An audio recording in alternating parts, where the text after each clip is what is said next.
यार थोड़ी मुद्दत क्या, आप जितना मर्जी चाहे पीछे रखें, क्या मर्तबा था, मकाम था मेरा, रोशनी पर कयाम था मेरा, मैं ही भेजा गया था पहले भी, तब कोई और नाम था मेरा। क्या कहने। तो जैसे मैंने पहले अर्ज की कि मुझसे पहले भी शायर थे, मेरे बाद भी शायर होंगे, एक तसलसल है, उस तसलसल का एक हिस्सा बस आपके सामने, उस एक हिस्से को आप कितना देखते हैं, कैसे देखते हैं, नए जाविये से आपको दिखाने के लिए आप नए दोस्त हमारे साथ मौजूद हैं। ये जो चीज़ें कहेंगे मैं उनकी खिदमत में पेश करता रहूँगा। और ओवरऑल बात यही है कि ओवरऑल बात कुल मिला के सिर्फ शायरी है, तेरी आंखों की नौकरी न करूं,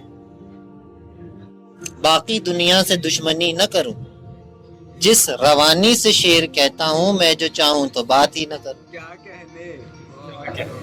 तो गुफ्तगू हर दौर में हमेशा ही देखें, गुफ्तगू इजाफी रही है। टाओ टीचिंग का एक जुमला है कि the truth that can be told is not the eternal truth.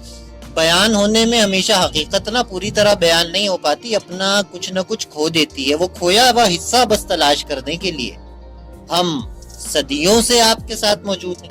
तो ये 60-65 बरस भी आपके दरमियान ऐसे ही गुजरेंगे क्या कहने। जिस तरह पिछले गुजरे हैं, यानी कि शायरी के साथ। शायरी में वो खोया हुआ हिस्सा आपकी खिदमत में पेश हो जाएगा, आपको मिल जाएगा। चंद बस अशार जो अभी 1 सेकंड पहले मुझे याद थे, लेकिन गुफ्तगू आपने ऐसी छेड़ दी कि वो 1 सेकंड बाद मैं भूल गया कि वो जो दीवार पे बैठा है परिंदा नहीं है, जिंदा नहीं है। वो जो दीवार पे बैठा है परिंदा नहीं है, जिंदा नहीं है। वक्त ऐसा है कि जो इसमें दरिंदा नहीं है, जिंदा नहीं।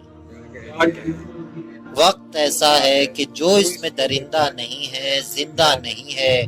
कितनी तकलीफ की तजसीम है इतना होना, जिंदा होना। कितनी तकलीफ की तजसीम है इतना होना, जिंदा होना। और कोई भी अगर दर्द कुनिंदा नहीं है, जिंदा नहीं।